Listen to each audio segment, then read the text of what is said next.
It is the unedited, private diary of a man who was, in essence, the world's first CEO, grappling with problems of unimaginable scale.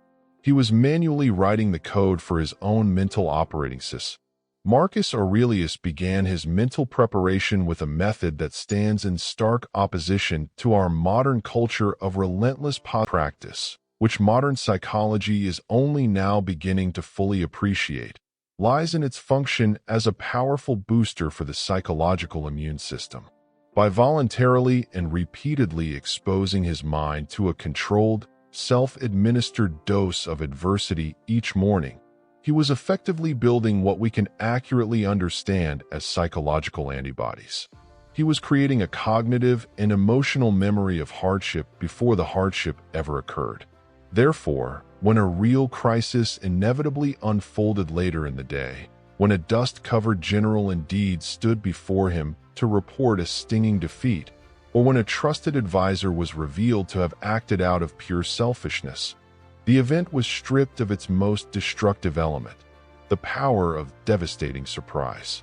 The initial, paralyzing wave of panic and the subsequent tide of disillusionment had already been processed, experienced, and metabolized by his mind hours earlier, in the safety of his study. His nervous system remained remarkably regulated because the event, while still serious, felt in a crucial sense familiar. His mind and body recognized the emotional terrain.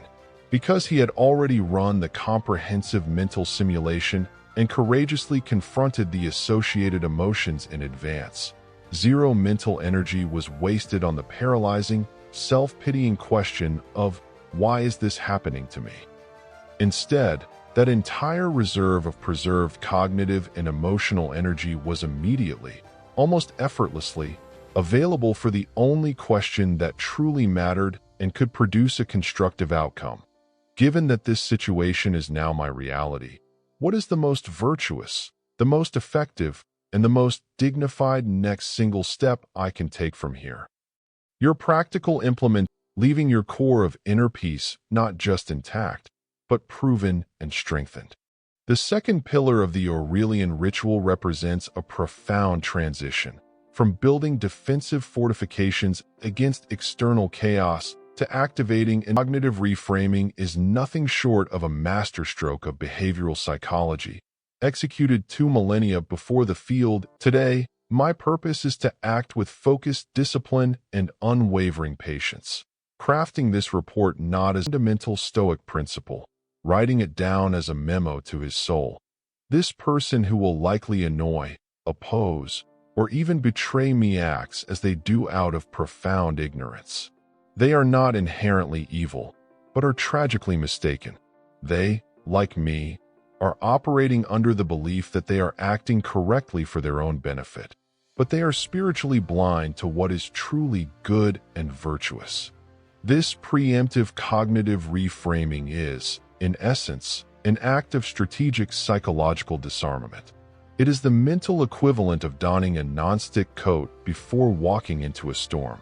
When you then encounter that difficult person later in the day, the colleague who shamelessly takes credit for your work, the client who is unreasonably demanding and disrespectful of your time, the family member who is overly critical and draining, their behavior simply cannot land with its full force as a shocking, personal insult.